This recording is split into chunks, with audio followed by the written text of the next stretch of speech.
ئەمە ئەو ڕێگەیە بوو کە پێش 3 ساڵ تیرۆریستانی داعش پلانی پەلاماردانی گوڵاڵە و تەنانەت شاری خانەقینیشی داڕشت بوو. ڕێگەی کوباشی دەکەوێتە ڕۆژهەڵاتی ناحیەی سەعدیە و باشووری خۆرهەڵاتی ناحیەی گوڵاڵە و 10 کیلۆمەتر لە باشووری قەزای خانەقینەوە دوورە و خانەقین بە ناوچەکانی ناوڕاست و باشووری عێراقەوە دەبەستێتەوە.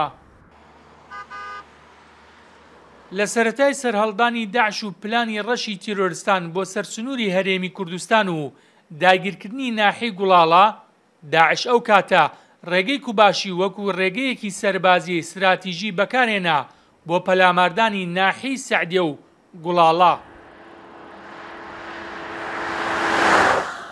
داعش ئەم ڕێگەی کردە ڕێگەی پاڵپشتی لۆجستی هێزەکانیان لە ناوچەی ندە و دۆڵی سەلابە بۆ ناوچەکانی قەرەتەپە و حەمرین. داعش لە هەمان ئەم ڕێگەیەوە شەوی دە لەسەر 11 مانگی تشرینی یەکەمی 2014 پەلاماری سنووری هەرێمی کوردستانی دا و ناحیەی گوڵاڵەی داگیر کرد. دواتر لە پاش ئازادکردنەوەی ناحیەی گوڵاڵە هێزەکانی پێشمەرگە و دژە تیرۆر لە هەمان ڕێگە کۆتاییان بە هەژمونی تیرۆریستان لە ناوچەکە و مەترسیەکانیان هێنا بۆ سەر گوڵاڵە و خانەقین.